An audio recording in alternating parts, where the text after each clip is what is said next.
Hello, and welcome to the Morgan Latif podcast series, this time Diversity and Inclusion in Focus. I'm Sam Latif, your host, and this week my guest is Dr. Kathleen Hamblin. Dr. Kathleen brings over 30 years in the D&I space. She has a PhD in clinical psychology, and she's worked as a project director for research grants, also been a therapist and a university professor. She took a major career shift just over 20 years ago to being a corporate consultant and trainer for leadership and people management skills, and has worked in one of the largest search firms in the world. Particularly, she is interested in equity, diversity, and inclusion as it relates to leadership and strategy. And again, she has an extensive track record on consulting both leaders and organizations on how to better implement this. She's done work all over the world, and she's originally French, but has also studied and lived in the US, and again, is now based in Berlin, Germany. So with this global career and outstanding track record in both the public and private domains, she tells us a little bit of the 5 pitfalls that actually befall the ED&I space. We talk through those in a bit of detail, and interestingly also talk more on the unconscious bias that everyone faces in their hiring processes. So again, a really valuable conversation for all those making key talent and hiring decisions in the organizations, or anybody that is looking to learn and how to better develop themselves in that area. So as always, I hope you find it of value. Great. So Kathleen, thanks for joining me on the show today. Yeah, thanks for inviting me, Sam. So as tradition, I just wanted to start off with the origin story with you, Kathleen. So it would be great if you kind of outline to us the journey that took you into the ED&I space, and outline that for us a little bit. Yeah, so my background is originally, I have a PhD in clinical psychology, and that's what my masters are in as well. So for a long time, I was a university professor, project director for different research grants, psychotherapist. But about just over 20 years ago, I made a really big career shift to doing leadership and management skills training around the world. And I'd say about 7 years ago, I started to notice that more and more companies were asking for training in the area of diversity and inclusion, and they wanted that included in their leadership modules. Mm-hmm. And of course, that plays on my strengths because I've taught cross-cultural psychology and perception and gender differences in communication. So I decided to really increase my expertise and in terms of depth and breadth on this topic.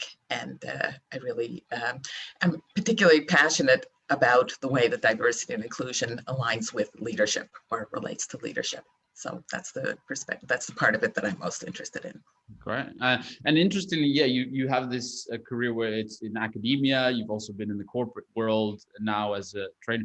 Did you see marked differences in terms of how ED&I is approached between academia and the corporate world? Do you both make the same kind of mistakes? What were your observations from having experienced both worlds? Yeah, well, I would say in general, the world of academia often goes more in a sort of theoretical direction, whereas, of course, in the business world, they're looking for practical applications. Right, that's interesting.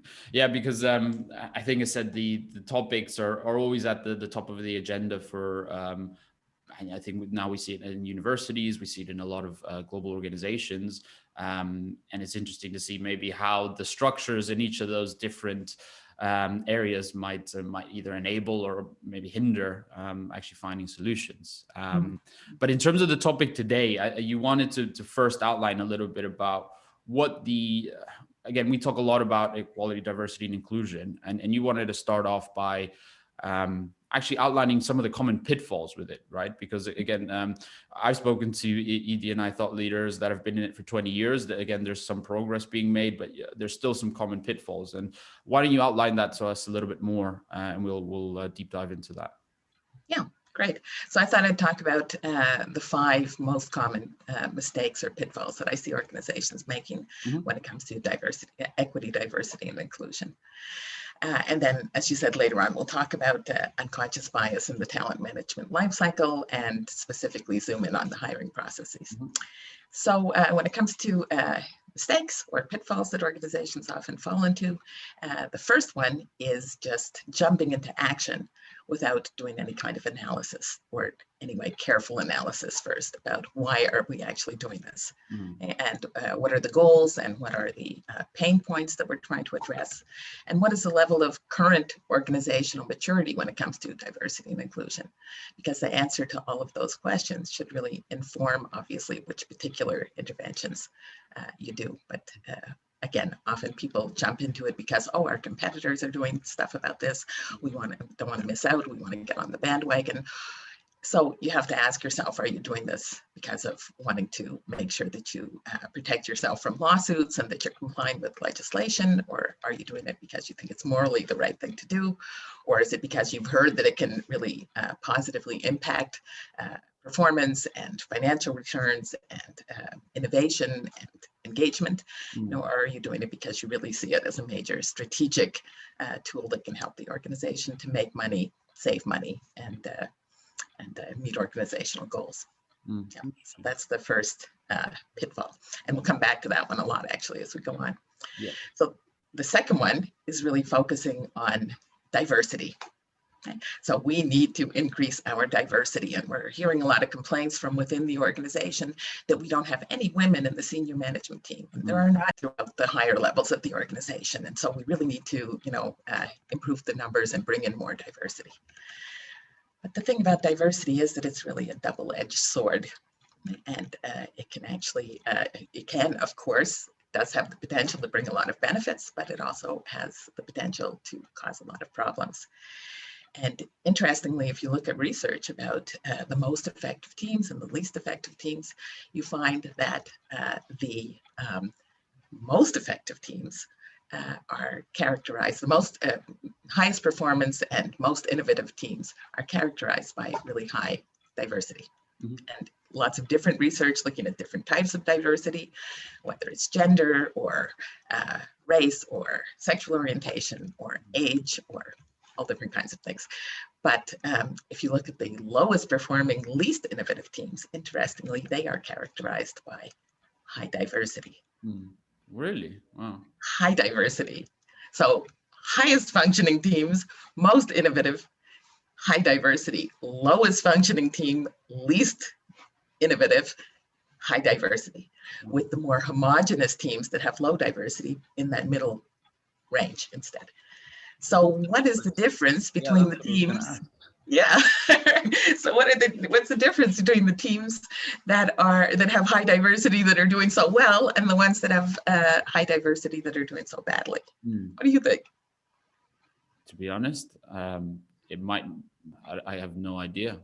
To be honest, I always thought that I always read that that 70% of you want to have at least a mix of 70-30 in terms of diversity, something along those numbers, and that results into better performance. And I think when you have diversity, there's a better approach to solving complex problems, because people approach it in different ways just because of their backgrounds and how they think. But I said it was really interesting to hear that. That's the first time I've heard it. So I'd actually be really curious to understand what the reason for that is.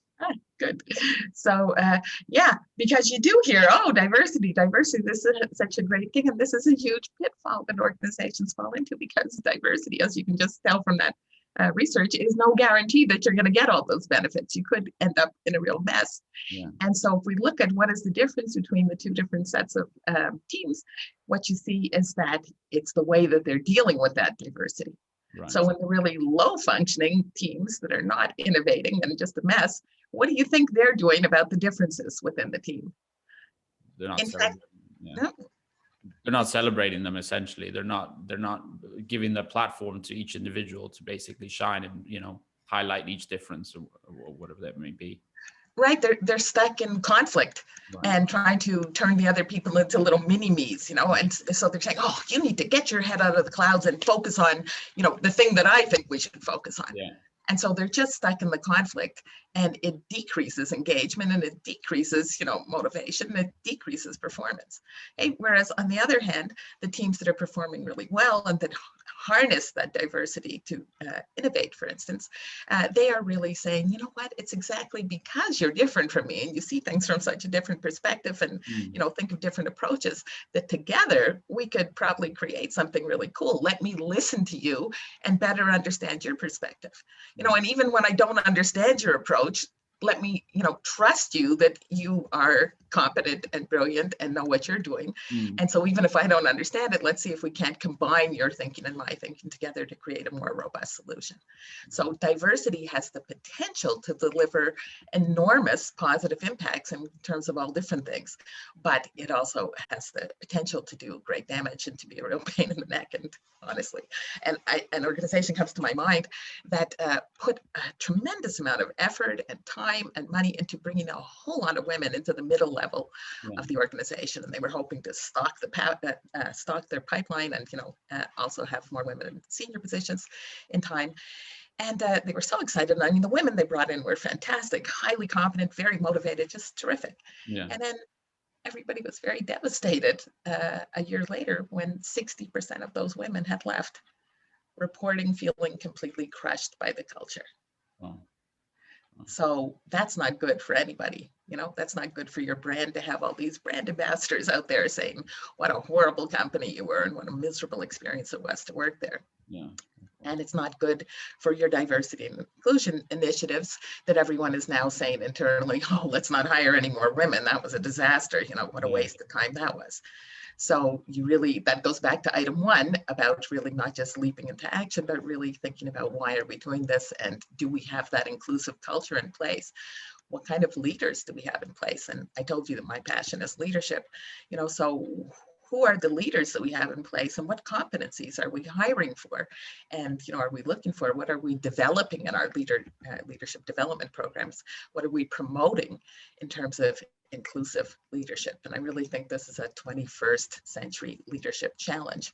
You know, do you have leaders in place who can shape the culture to make it inclusive, who can listen to and value diverse voices and bring them together and harness that for innovation, who can span boundaries in terms of geographical boundaries or cultural boundaries, who can lead and motivate diverse teams? You know, so these are some of the, are your leaders curious?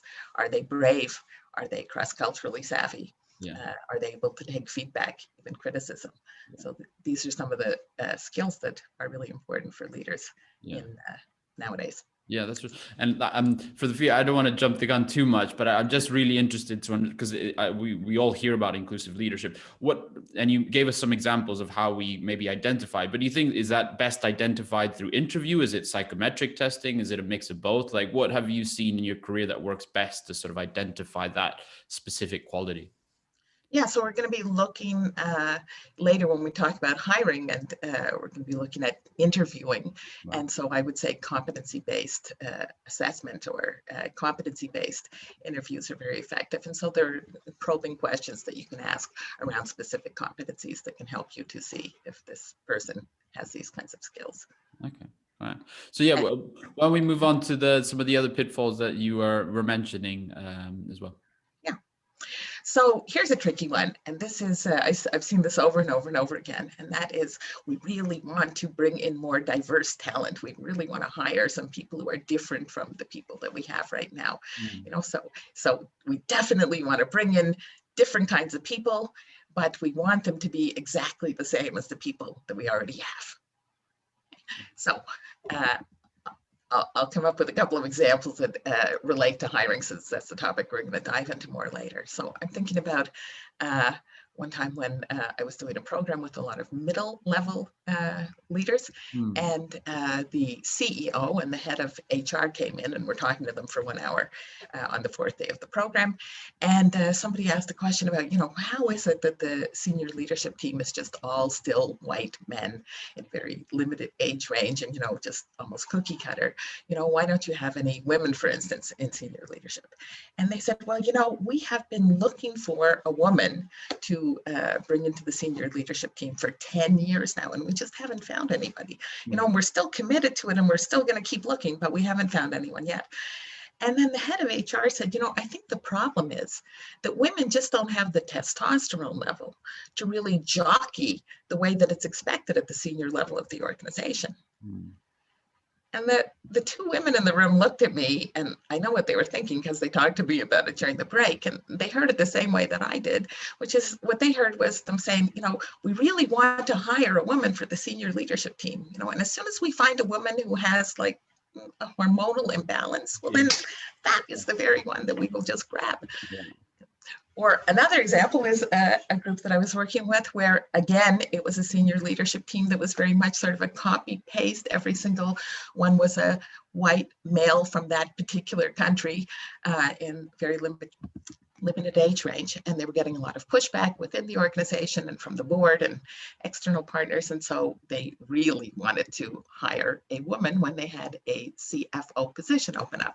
And they invited a woman from India, and they invited a woman from Africa, and they were thinking we're going to kill two birds with one stone. This is in Europe, this was taking place. And then we'll bring in gender diversity and racial diversity and national diversity, and great. And then after the interviews, they said, well, we want to hire one of the women, but we're just not hearing the answers that we would need to hear. Mm. But what answers that they want to hear? Yeah. Their answers, the same answers that they would give. But that kind of defeats the purpose of bringing in diversity, right? So now, I'm not saying that hire somebody crazy or incompetent who gives insane answers, but I heard some of the answers, and they weren't crazy answers. And these women had amazing track records of success.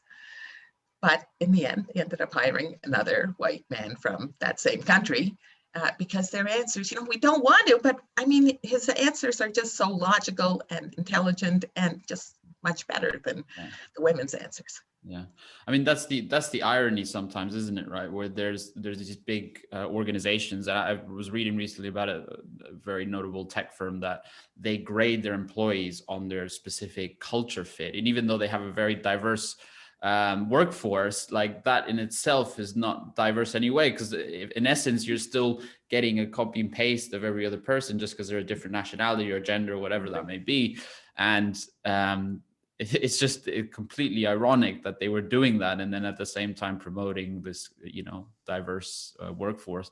How do you, if you're a leader and if you're an organization, like how do you, that's a difficult balance actually, right? Isn't it, to sort of have an organizational culture that is really strong and is able to celebrate those differences, but at the same time not stray too far to the other side of things where then you're just getting carbon copies of that specific culture. Like how have you seen companies do that well in terms of balance that correctly? Yeah, that's such a tricky issue because exactly as you said, culture fit, organizational culture fit is exactly, on the one hand, it's true that you can't just bring in people who are completely different or you'll have this organ rejection sort of. Yeah. And that's like we talked about, that's not going to be good for anybody. But on the other hand, if you want to bring in diversity, then how are you going to handle the fact that these people are actually different? And so I think, again, we get to having leadership in place that actually values those differences and that creates within their teams or whatever of valuation, people recognizing that this is something important and of value. And so it's you can't go to one extreme or the other, but it's finding that balance. And I really think that the individual leaders, if you think of the research that is shown for anybody, their own personal manager is the biggest force in their work life in terms of whether they love their job and whether they're engaged and so forth. So your own individual leader and how they shape inclusion is going to be one of the biggest determining factors. I want to give you one last example that has a slightly different flavor. And this is, I was working with the HR team, and they were the senior HR team for the whole organization. And they were saying, we really wanted to hire somebody Indian to join our team because we have a huge division in India. We think that would be of value. And we've interviewed 5 candidates now, and they were just all so rude. They talked 100 miles an hour. They didn't pause for a single second. They didn't give any opportunity for us to ask any questions or anything. And so, we want to hire somebody Indian, but I mean, that's just not appropriate and that's just pushy. And I mean, anyone would know that that's rude. So what are we supposed to do? Well, I worked a lot in India, and one of the ways that you can really show that you're competent in many parts of India is by talking very quickly. And that shows how fluent you are on your topic and that you're master of your domain, let's say. And so without realizing it, what they were saying is we really want to hire somebody Indian, but they just shouldn't be Indian.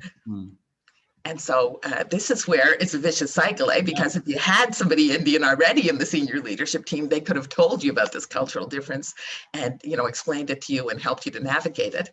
But if you don't have that, oops, what do you do? Well, I think one thing is you can do cultural research so that you better understand groups. I hope you have developed enough network connections with the Indian division that you can perhaps turn to people to give you some insights, hire external consultants to help you, whatever. So that, and another thing here that fits in is, I think that we could have talked about later when we talk about hiring, but we can talk about now, is that you might consider also having some coaching for the HR team, for the hiring managers, to be aware of cultural differences and how they might show up in the interview, but even for the candidates as well. So not coaching when it comes obviously to the competencies that you're looking for or technical questions, but coaching for any cultural differences, like telling them that, one of the things they're going to want to do is ask you questions. So you're going to want to make sure that you leave some space in there for them to ask you some questions and that you pause, so this kind of thing to help people to really put their best foot forward in the interview. Yeah, and it's funny because it said like these global organizations, they have workforces all over the world. So you'd think, if you work internationally and you have exposure to other cultures, you'd think that you'd sort of at least start to get at least a basic understanding of differences of how people communicate, how they think, how they see the world, and they might be able to appreciate that a little bit more. But do you still find, I mean, again, in these global organizations, is that still like a big issue that people are still culturally savvy enough to sort of understand those differences? Like, do you, even in 2021 now, do you still, has that issue improved at all, is, let's say, in the last 10 years, for example? Okay, I'm going to say it has improved, I think, but well, it also depends a lot. I work all over the world, and different countries are in different parts of this diversity and inclusion journey. Right. So many countries where I work are very early on in that journey and don't have much experience with dealing with people from other cultures, and then there are other places that are further along on that journey. So that's a big difference.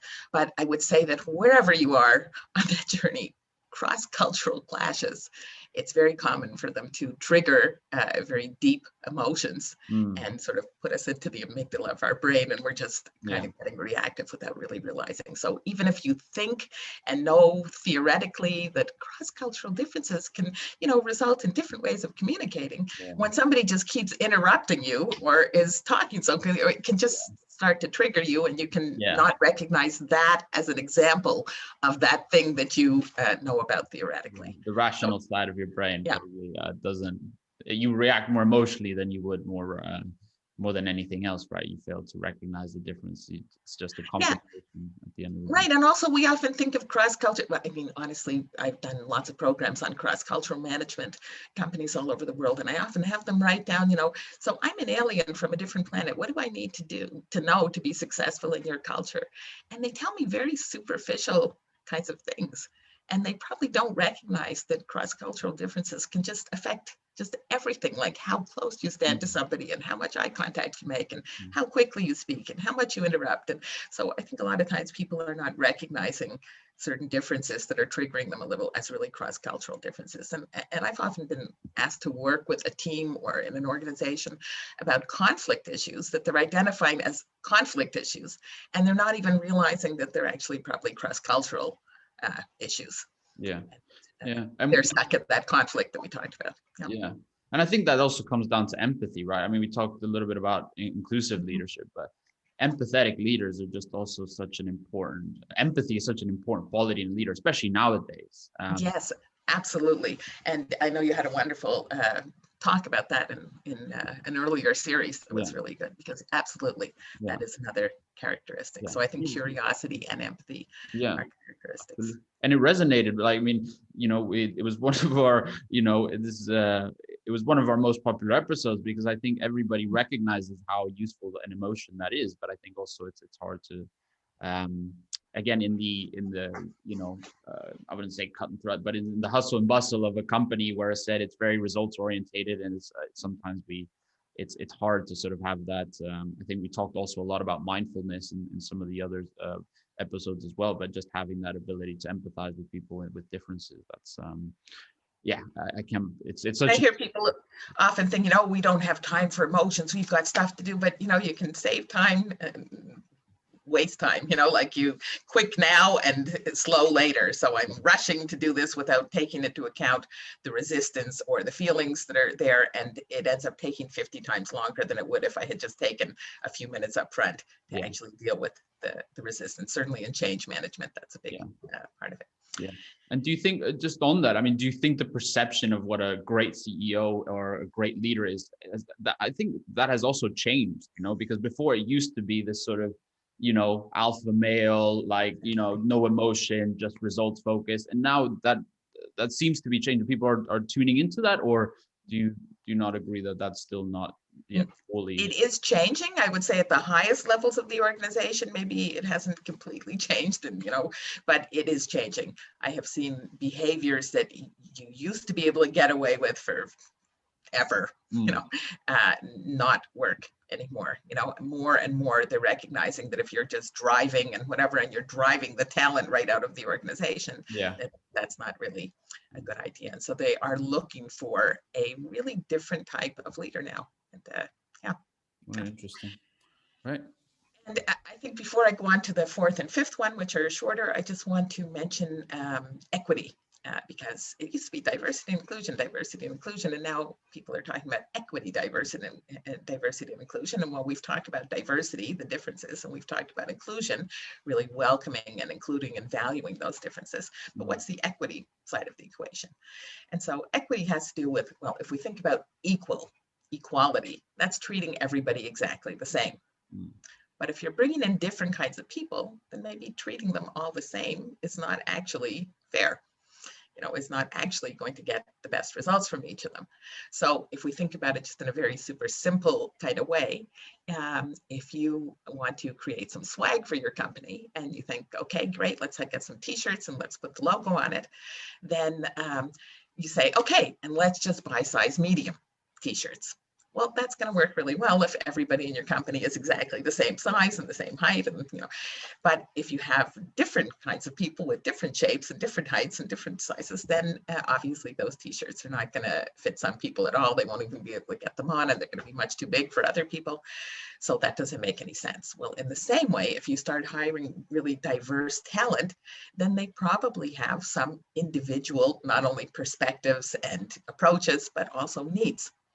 So whether that is that they need a special kind of keyboard, or they need a wheelchair ramp and an elevator, or maybe they need time off, they need flexible work hours, they need to work from home some hours. I know when I worked a lot in Scandinavia and lived in Scandinavia, at first it was surprising when lots of people came up to me, and more men than women would come up to me and say, got to leave the training at 3:30 though, because that's when I pick my kids up from daycare. So, how are you meeting the needs of this diverse workforce, and how are you making sure that each person that you're bringing in has what they need to really thrive and deliver for your organization? So that's the equity part. It's making sure that you're treating people in a way that understands and meets their actual needs for them to perform well in your company. Let's talk about the last two. This one is thinking that if we want to increase diversity, it means by definition that clearly we're going to have to decrease our standards. And I hear this all the time. I hear people saying, oh, great, so now we have to hire a female candidate. So obviously we're going to have to lower the standards just because, it has to be a woman.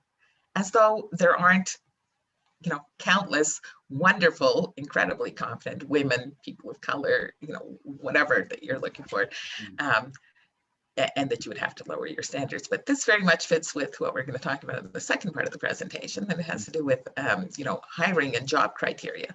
Because what I see is that often the job criteria are very limiting, and they aren't necessarily the actual criteria that you need to be successful in this job. They're overly limiting. And so one example is just burned in my brain. So I was working with this organization where they were, it's an industrial tech company, and they are, most of the people in the company had degrees in mechanical engineering. And they were looking for somebody for a pretty senior level of the organization. And they said, yeah, but we really want, obviously, somebody who has a degree in mechanical engineering, and they should have 15 years of leadership experience, because this is quite a senior position with responsibility for leadership of a lot of people.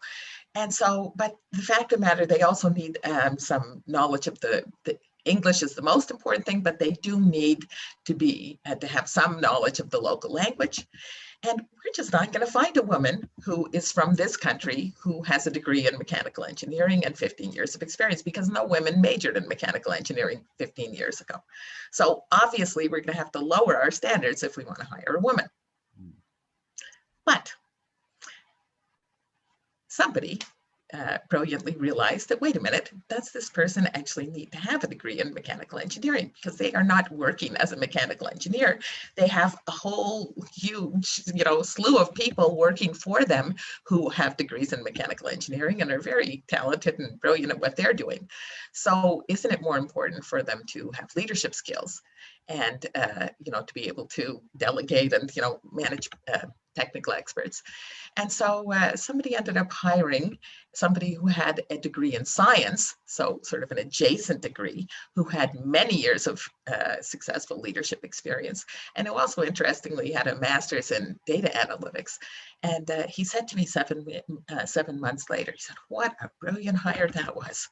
I mean, I figured it was easier that it wasn't hard to take somebody who had an adjacent kind of level of area of expertise and just get them up to snuff, or whatever you call it, for what they need to know about our industry to be successful.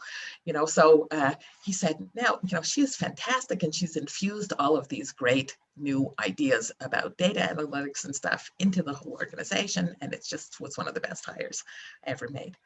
So did they lower the standards to hire her, or did they just really look at the job criteria and say, wait a minute, why do we even have that as one of the criteria? Is it really necessary to succeed in this role?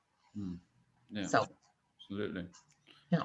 And it's down to it's down to also, I don't know if that person would work with a search partner, or sometimes it's the HR, but it's also down to the person to sort of, sometimes there can be a positive resistance to sort of enact the right change or the right mindset change, right?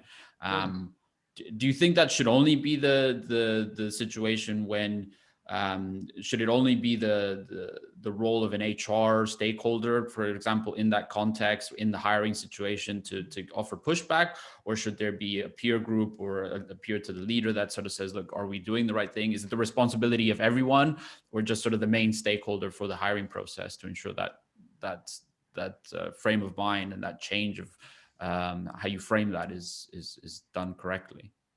Yeah, that's tricky, because I see over and over again, whether it's hiring decisions or whether it's performance appraisal or performance calibration, I see people, leaders, delegating or handing off responsibility for that to HR partners and saying, oh, well, they're making us do this or whatever. But this is actually the responsibility of leadership, and they should be taking responsibility for that themselves. But of course, in the real world, that doesn't always happen.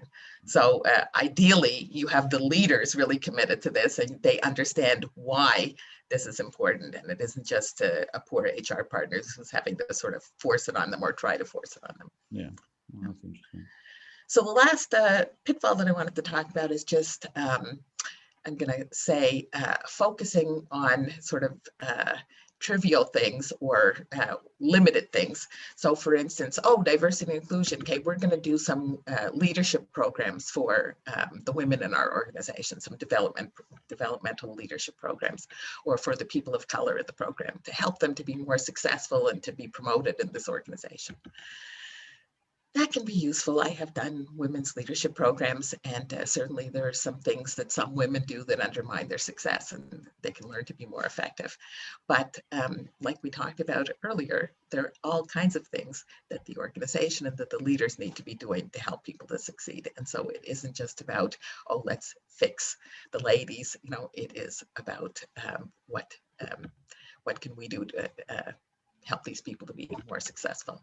Mm-hmm. And likewise, just, let's do a program on unconscious bias, especially for lower levels of the organization. And there, so now we've taken care of this issue. Well, again, I've done programs on unconscious bias, and it can be useful or interesting for sort of increasing people's understanding or awareness of what this issue is.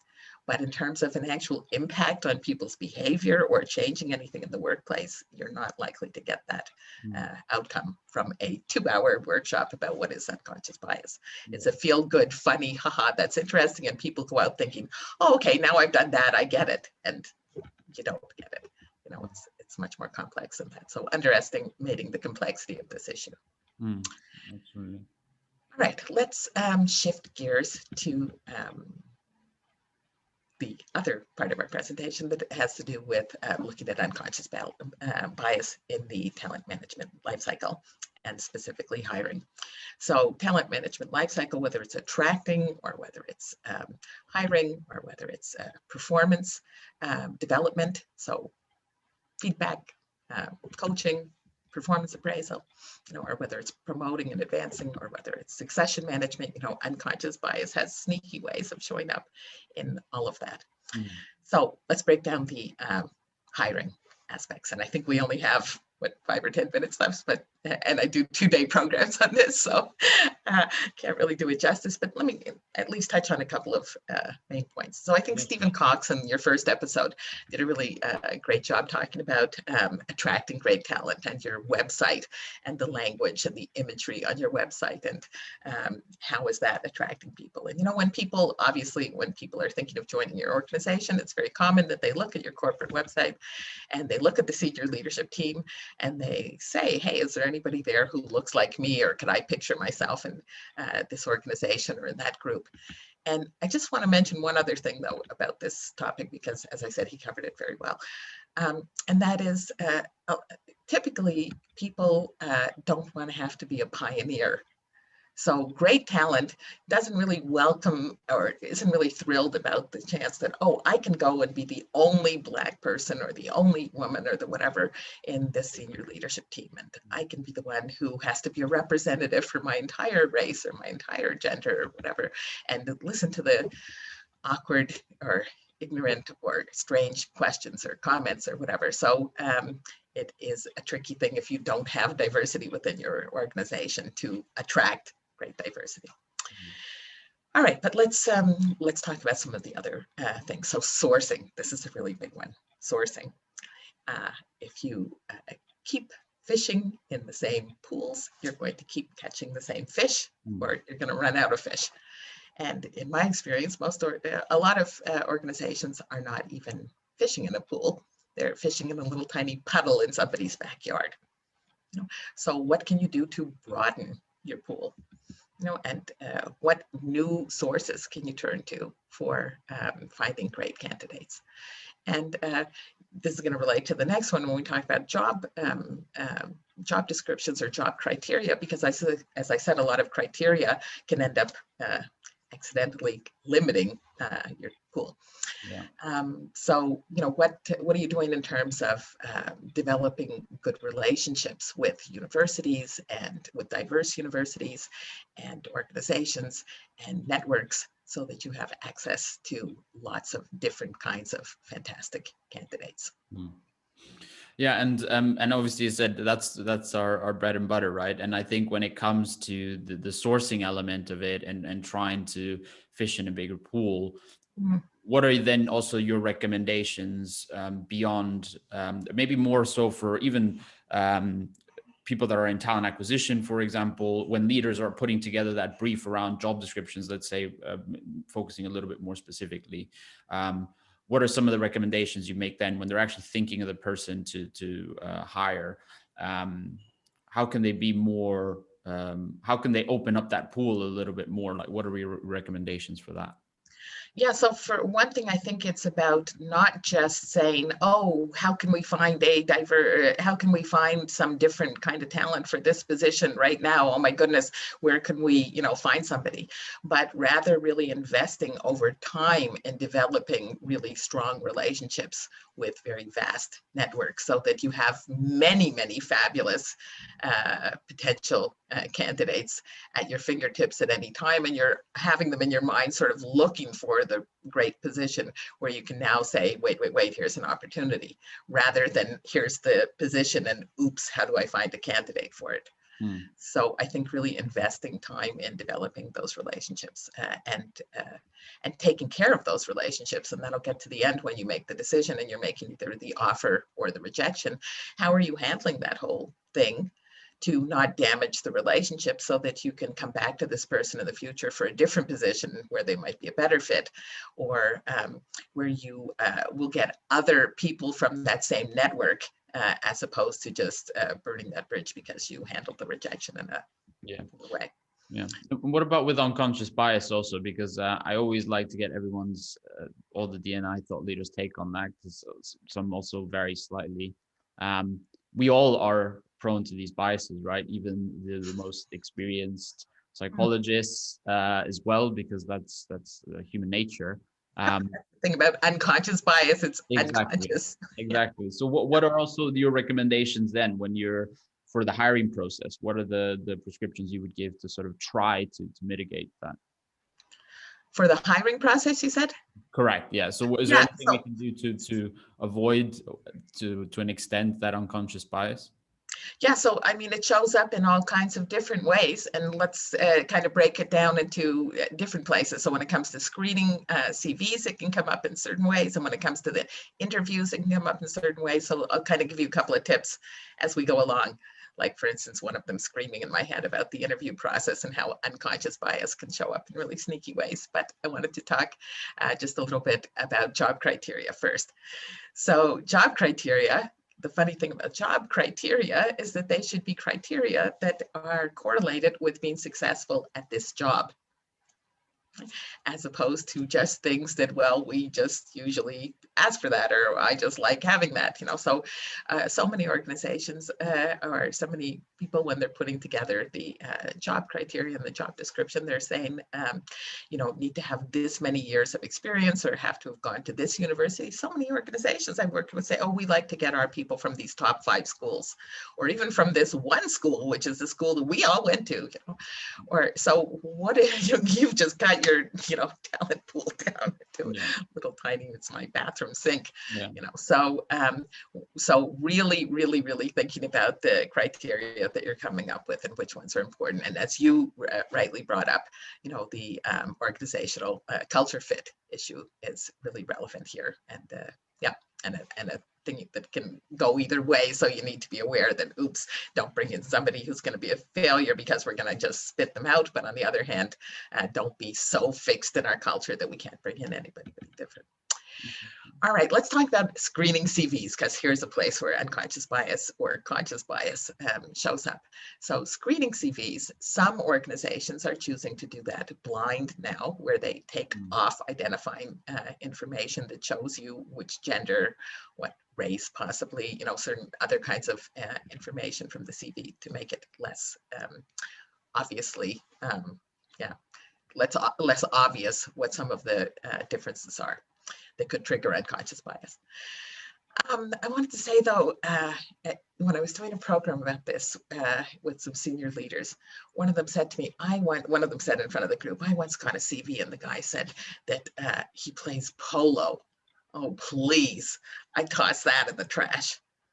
Yeah. And it just reminded me of, how many times do CVs just get tossed into the trash because the name just bugs me in some way, or the picture doesn't look like somebody I'm interested in talking to, or the hobby, but okay, you don't like somebody who plays polo because that triggers something for you. So which hobbies are your employees allowed to have? Is it golf and tennis and skiing? What about cricket? What about going to the track?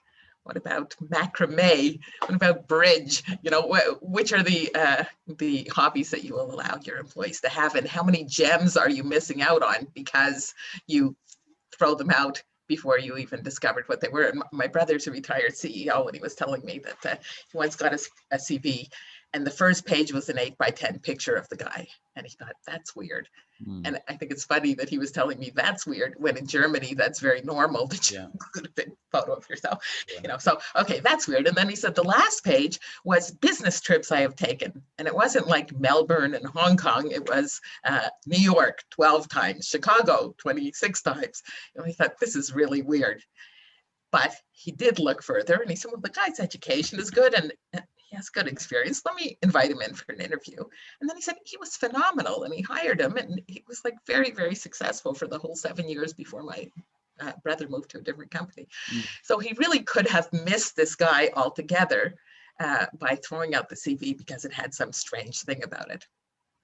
But first of all, not everyone has grown up in a family that helps you to know how to tailor your CV, or gone to a school that helps you to do that. And so they might have some things on there that are odd or whatever, but not related to being successful in the job that you're hiring for.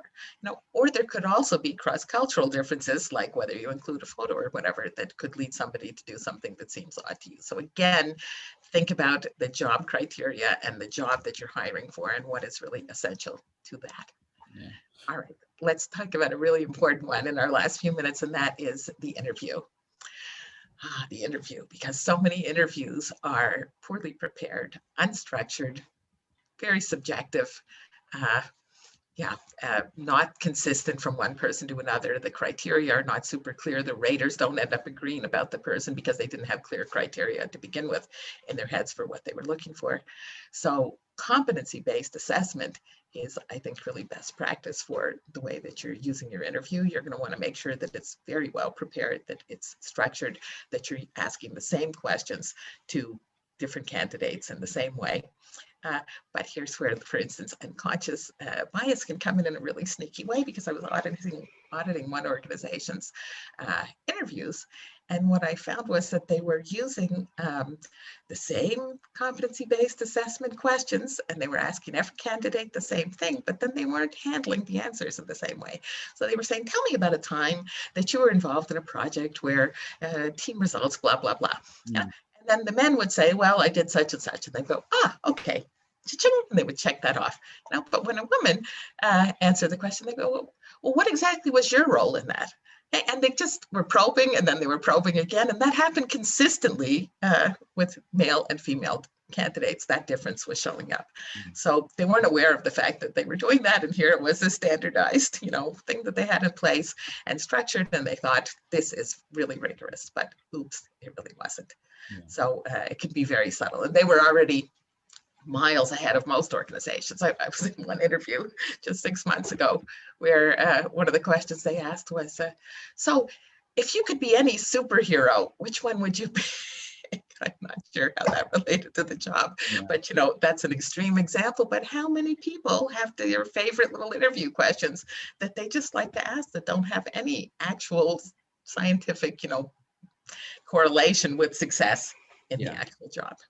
So with that as well, like I completely understand the fact that interviews should be also try to be a little bit more data driven, or decisions should be a lot more objective rather than subjective. But there's also an element that people are working with other people, and there's an element of instinct, and you have to understand if you're going to get along with this person. So whilst I would never ask that superhero question, I can understand why people ask that, right? Because you want to get a feel for the person, and then just having a very prescribed way of asking questions that are the same for everybody.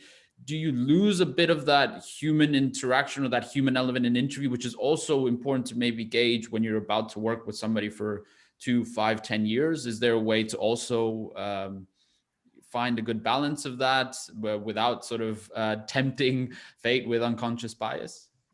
Well, it's not forbidden to have an introductory period in the interview where you're just chatting and talk a little bit and get to a feeling for the person, help them to feel relaxed and stuff. But I still think you really should have specific competency-based questions that you have in mind to ask each candidate, and you have clear criteria in your brain for what you're looking for and what a sort of good answer would look like and what a really poor answer would look like. And you're taking notes to make your decision on. Nuances, balance. So essentially whatever the person says about what they did on that weekend to sort of up the small chat should have no bearing really on the interview. Should be really, ideally it should be a balance of both, right? Because even when you have that opening conversation, that person can say they have a particular hobby, and then that unconscious bias can come straight back into it. And even though you then but I think here we have, are you training your HR team and your hiring managers to be aware of unconscious bias so that they can be aware of the fact that, oh, of course I like people who play golf because I play golf, and so of course that's going to ding, ding, ding for me. But wait a second, now that I'm aware of that. And, women often, there's interesting research that women will often, if there are 10 job criteria, they want to have 9 of them before they'll apply for the job. Whereas men, different research, but depending on, it can have between 3 and 5, and will say, here I am, I'm your person, and just more than happy to not only apply for it, but really say, I'm the perfect candidate, you should hire me. Whereas the women want to have 9 out of 10, and then they spend the entire time talking about the one that they don't have. It's crazy. So anyway, I was in an interview and I was with a hiring manager who was aware of gender differences. And in the interview, the woman started to really downplay her own abilities and say, well, I'm not really, very good at this, and focus on the things she didn't know and stuff. And he said, but wait a minute. He interrupted to say, but wait a minute, I've looked at your CV and clearly you have all kinds of competence, and you never would have been successful at this if you weren't able to do that. So I think maybe you're downplaying your abilities a little here, sort of. And so I could just see, he's aware of some of these differences and how they can play themselves out in interviews and whatever. So, So I think we have reached the end of our time. So look, I know we went a little bit over, but I said it's really a fascinating discussion. Obviously, not only topical to exactly what we do in exec search, but I think more than that, kind of really interesting lessons for leaders, aspirational leaders that are listening on how to really tackle ED&I in the right way. And I really appreciate your time. And I said, obviously, we'll put the takeaways also so that people are clear on really how to execute, how to better screen, how to better hire, how to better formulate job descriptions and look through CVs. So hopefully it's all useful information. So Kathleen, I really appreciate your time and your insights today. Thanks for inviting me, Sam. My pleasure.